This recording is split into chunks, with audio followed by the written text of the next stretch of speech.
복임에서 여호와의 경고와 탄식의 말씀을 들은 이스라엘 백성들은 통곡하며 하나님께 돌아가기를 겉으로는 힘썼습니다. 하지만 어디까지나 하나님께 돌아가는 척 한 것이었지 거기까지였습니다. 하나님이 말씀하신 대로 다 물리치지 못한 가나안 족속들은 이스라엘의 가시 역할을 톡톡히 하기 시작했습니다. 가시를 그대로 두면 점점 살을 파고 들어가서 빼기도 힘들고 아픈 것처럼 하나님에게 반하는 가나안 족속들의 문화와 삶의 방식을 이스라엘은 점점 수용하기 시작합니다. 그러나 이것은 이스라엘이 점차적으로 하나님으로부터 멀어지고 타락하는 결과를 낳게 되었습니다. 하지만 타락하는 이스라엘을 그냥 두고 보시는 우리 하나님이 아니십니다. 오늘 본문을 통해서 하나님은 어떤 방법과 가정으로 이스라엘을 징계하시고 또 구원하시는지 세 가지로 교훈을 얻고자 합니다. 첫 번째로 오직 여호와 하나님을 온전히 붙드는 인생이 되어야 합니다. 이스라엘 자손들은 본격적인 사사시대로 돌입합니다. 모두 진멸하지 못하여서 가시와 같은 존재인 가나안 족속들의 틈바구니 안에서 그들은 하나님 나라 백성이라는 영적 정체성을 지켜나가야 했지만 그렇게 하지 못했습니다. 이스라엘 백성들이 타락하며 악을 행하는 원인이 2장 12절에서 13절에 나타납니다.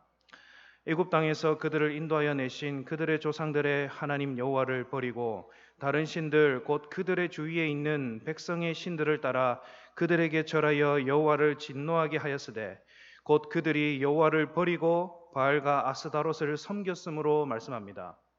그리고 3장 7절에 보면 이스라엘 자손이 여호와의 목전에 악을 행하여 자기들의 하나님 여호와를 잊어버리고 바알들과 아세라들을 섬겼으며 말씀하고 있습니다. 우리는 이스라엘 자손들이 왜 자기들을 애굽 땅 종되었던 곳에서 인도하신 하나님을 버리고 굳이 바알과 아세라, 이 아스라다롯을 섬겼는지 이해하기가 쉽지 않을 겁니다. 하지만 2장 12절 13절에도 나오고 3장 7절에서도 등장하는 이 여호와를 버리고라는 이 표현을 우리는 주목할 필요가 있습니다. 이스라엘이 자신들의 하나님 여호와를 까맣게 잊어버린 것으로 우리는 생각하기 쉽지만 그렇지 않습니다. 반대로 이스라엘은 단 한 번도 하나님을 완전히 버린 적이 없습니다. 믿져야 본전이라는 말이 있는 것처럼 그들은 여호와 하나님을 버릴 필요가 없었습니다. 즉 이스라엘은 하나님도 섬기고 다른 신인 바알과 아스다롯을 섬긴 것뿐입니다. 그런데 이것을 하나님의 관점에서 보면 이스라엘은 하나님을 완전히 버린 것이라고 오늘 말씀합니다. 이것이 사실이라면 우리도 겉으로는 하나님을 섬기는 척하면서 얼마든지 우상을 섬길 수 있음을 꼭 명심해야 하겠습니다. 그러므로 성도님들, 오늘도 오직 여호와 하나님을 붙드시는 우리 성도님들 되시기를 간절히 소원합니다. 우리 성도님들의 마음 가운데에 이런 생각들이 많았으면 좋겠습니다. 주일에 이 교회에 나와서 여호와 하나님을 만나고 말씀으로 은혜 받고 그리고 긍휼하게 여겨주셔서 너무 감사하다. 이러한 생각들이 점점 넘쳐나시기를 진심으로 소망합니다. 그래서 하나님 앞에서 주일이 늘 기다려지고 그리고 예배를 드리기에 더욱 열심과 헌신으로 섬기시는 우리 성도님들 되시면 더욱 좋겠습니다. 하나님을 바라보며 말씀만 붙들고 살아가려 하는데 어찌 우리 하나님께서 복을 주시지 않겠습니까? 물론 우리가 생각하는 복과 하나님이 주실 복이 차이가 있을 수 있습니다. 하나님을 잘 섬기면서도 시련과 극복의 시간이 필요할 수도 있고 죄가 주는 고통에 온몸이 부서지듯 기도해야 하는 상황도 맞이할 수 있습니다. 그렇지만 모든 일은 하나님의 섭리가 있다는 생각을 가지시고 감사가 넘칠 때에도 하나님이 동행하시며 어려운 질고와 상황 속에서도 하나님이 동행하신다는 사실을 굳게 믿으시기 바랍니다. 이스라엘 자손들이 하나님을 섬기고 있을 때에 바알과 아스다롯을 함께 섬긴 이유는 그들이 우리보다 망각을 잘하고 어리석기 때문이 아닙니다. 가나안인들에게 바알과 아스다롯은 풍요와 소출의 신, 즉 농작물을 풍족하게 하고 자기들 신들이 더욱 서로 사랑을 나눌 때에 자신들이 더 많은 복을 누릴 것이라고 생각했습니다. 가나안 족속들은 가나안 땅에서 오랫동안 농작물을 경작하고 그리고 소출하여 먹고 살았습니다. 반면에 이스라엘은 400년간 애굽에서 종으로 살다가 광야 생활을 거쳐 가나안 땅에 들어왔기 때문에 어쩌면 경작이나 그런 작황에 대한 지식이 없었을 겁니다. 그러니 가나안인들이 바알과 아스다롯을 섬기고 경작률이 점점 더 높아지다 보니까 옆에서 보고 있던 이스라엘도 자연스레 그들이 믿는 신과 접촉하고 받아들이고 미혹된 것입니다. 즉 하나님께서 모든 것을 맡기고 그가 주신 사명을 잘 감당하려고 하기보다는 주어진 삶을 향유하면서 자기 소견에 옳은 대로 살아가려다가 자연스레 우상숭배를 보인 것입니다. 그런데 이스라엘만 그렇습니까? 우리도 별반 다르지 않을 수 있습니다. 성도님들, 바알과 아스다롯이 현실에 집중한 신의 모습이라면 우리 하나님은 그 현실을 초월하여 우리의 인생을 직접 인도하시는 분이십니다. 거짓 우상이라는 비교도 할 수 없는 분, 우리를 푸른 초장으로 인도하시는 분, 사망의 음침한 골짜기라도 혼자 내버려 두지 않으시고 같이 동행하시는 분, 긍휼과 은혜를 베푸시는 분이 우리 하나님이십니다. 그러므로 온전히 그분과 동행하고 좌우로 치우치지 아니하는 우리 성도님들 다 되시기를 바랍니다. 두 번째로 하나님은 범죄한 자기 백성에게 회복의 징계를 내리십니다.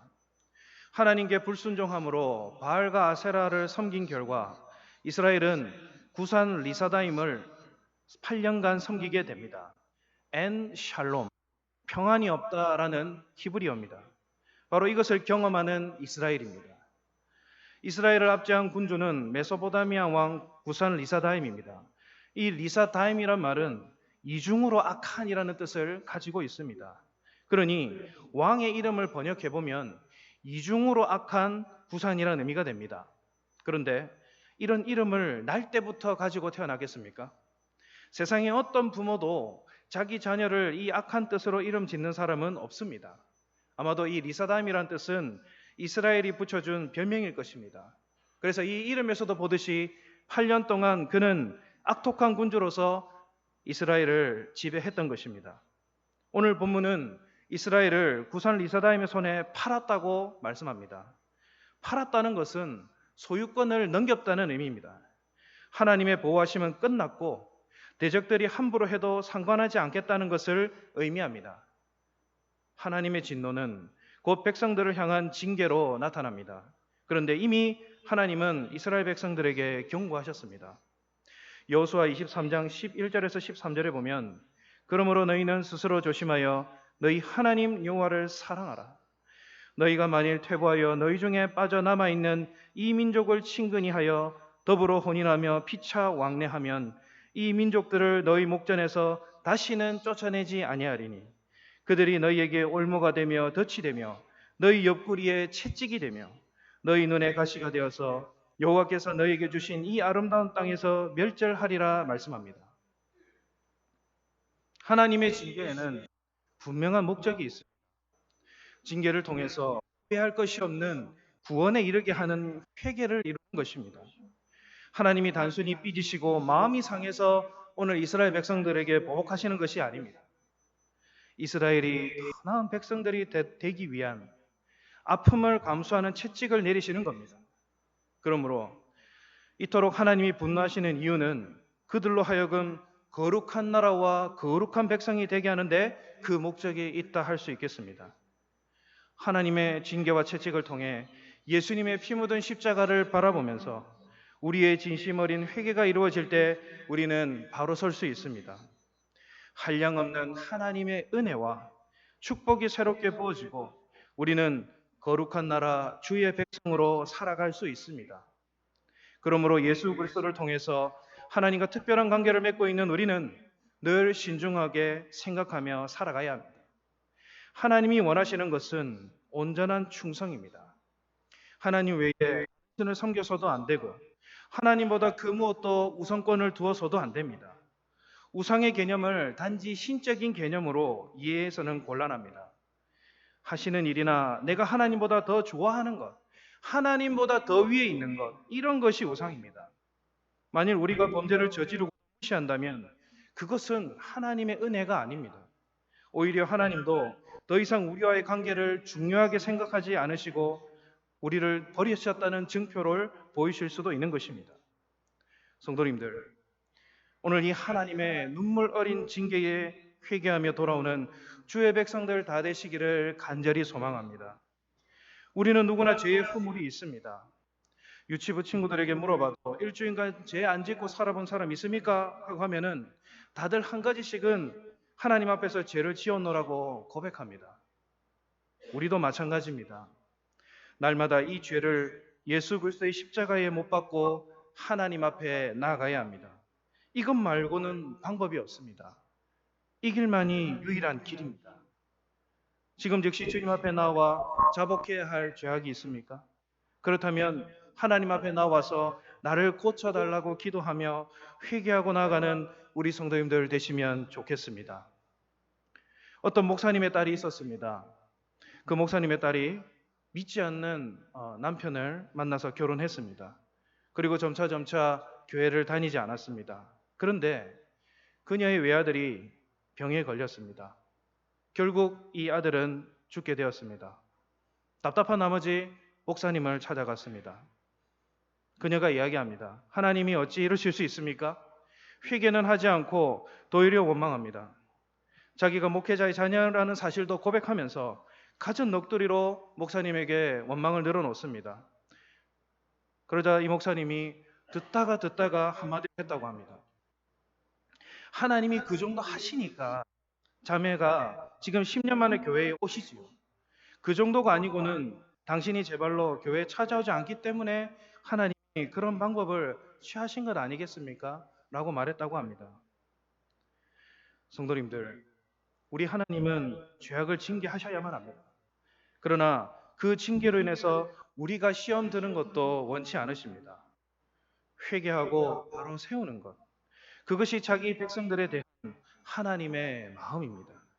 모쪼록 하나님 앞에 온전한 회개와 거룩한 마음으로 살아가시는 우리 성도님들 다 되시기를 바랍니다. 그리고 세 번째로 우리의 구원은 오직 예수님이십니다. 무려 8년간이라는 세월 동안 이 이중으로 악한 리사다임의 압제를 받은 이스라엘은 비로소 하나님께 부르짖게 됩니다. 3장 9절에 보시면 이스라엘 자손이 여호와께 부르짖으매라고 말씀합니다. 이스라엘의 진심 어린 부르짖음은 하나님께 전달됩니다.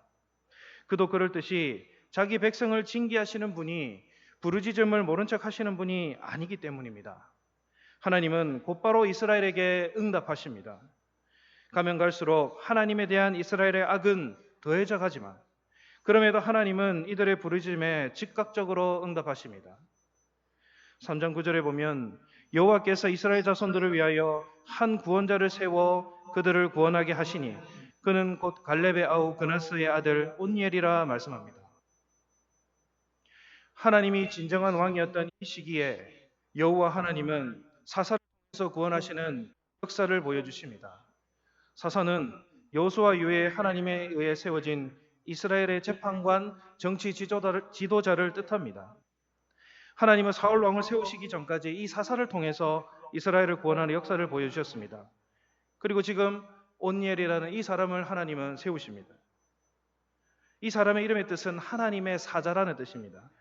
그는 갈렙의 아우 그나스의 아들로 사세기 1장에서 이미 하나님 나라 역사의 전반에 등장했습니다. 그는 갈렙의 딸인 악사와 결혼해서 드비를 공격하여 취한 명장이었습니다. 물론 온니엘 그 자신의 능력만으로 이끌어낸 승리가 아니라 하나님의 능력으로 된 것이기는 합니다. 어쨌든 하나님은 온니엘을 사사로 삼으셔서 이 구산의 압제에 고통받던 이스라엘을 구원하기로 결정합니다.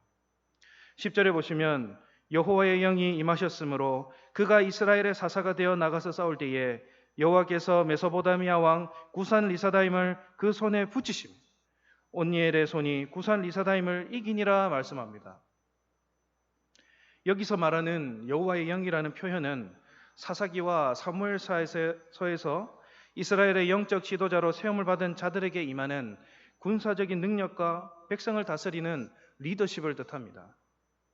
그래도 은니엘은 자기도 뛰어난 군사 지도자였지만 결국에는 하나님의 능력에 의해서 구산을 물리치는 역사를 보여주므로 진정한 구원은 하나님으로부터 나온다는 사실을 우리로 하여금 깨닫게 합니다. 이로 말미암아서 구산은 물러가고 이스라엘은 약 40년간의 평화를 맞이합니다. 이 40년은 한 시대를 의미합니다. 사랑하는 성도님들, 하나님의 도우심으로 이스라엘은 엔 샬롬, 평화가 없는 그 시기에서 샬롬의 시기로 들어왔습니다. 물론 사사시대가 계속되는 동안 불순종과 구원의 사이클은 계속 반복될 겁니다. 하나님이 이러한 죄와 순종의 반복을 허락하시는 이유는 무엇입니까? 진정한 구원은 오직 하나님으로부터 나온다는 것을 우리로 하여금 알게 하시기 위함입니다. 또한 독생자 예수 그리스도를 믿음으로 우리의 죄는 해결되고 구원에 이른다고 분명하게 말씀합니다. 요한복음 14장 6절에 보시면 예수께서 이르시되 내가 곧 길이요 진리요 생명이니 나로 말미암지 않고는 아버지께로 올 자가 없느니라 말씀합니다. 오직 예수 그리스도를 통해서 우리는 구원받고 하나님 나라 천국에 들어간다는 믿음을 소유한 주의 백성들 다 되시기를 바랍니다. 우리의 이 인생 신앙 여정은 이 땅이 끝이 아닙니다. 예수님을 통한 구원으로 영생을 얻고 하나님 나라 천국에서 영원히 하나님을 예배하며 살아갈 것입니다. 이 땅에 살아있는 동안에도 마찬가지입니다. 얼마든지 삶의 고통과 질고를 겪을 수 있고 실제로도 해결받지 못하여 새벽과 정한 시간에 기도하여 하나님이 해결해 주시기를 기도하고 있는 성도님들이 계실 줄 압니다. 이미 하나님의 구원 계획은 예수 그리스도를 통하여 성취되었지만 아직 이 땅에서의 삶을 살아가야 하기 때문에 우리는 긴장을 놓지 않고 포도나무 가지의 비유와 같이 주님께 붙들리고 매달려 있어야만 합니다. 그러므로 하나님 아버지만 바라보시면서 예수 그리스도를 마음에 영접하여 살아감으로 구원 얻은 성령 충만한 백성으로 살아가시기를 간절히 바랍니다. 말씀을 정리합니다. 우리는 하나님과 온전히 동행하며 그분을 붙드는 인생을 살아야 합니다. 하나님을 온전히 붙들고 죄와 고통 가운데 있을 때에 부르짖는 인생이야말로 우리가 지향해야 할 목적입니다. 그리고 이스라엘이 샬롬의 땅에서 엔 샬롬으로 살게 된 이유가 무엇인지 우리는 잘 압니다. 여호와 보시기에 악을 행하는 것이 샬롬을 상실케 하는 가장 큰 이유임을 우리는 기억해야 하겠습니다. 우리 안에 아직 죄로 인해 물든 부분이 있다면 오늘 우리 아버지 앞에 당대하게 나아가는 들이 되시기를 소망합니다. 그리고 예수 그리스도 피 묻은 십자가를 통한 죄 씻음과 온전한 구원을 통해서 우리는 샬롬이 없는 인생에서 샬롬이 가득한 인생으로 살아가게 될 것입니다. 오직 우리의 구원은 주님께로부터 나옴을 믿으시면서 평안한 인생, 그러한 삶이 다 되시기를 진심으로 바랍니다. 오늘 주신 말씀을 기억하시면서 1분간 기도하시겠습니다.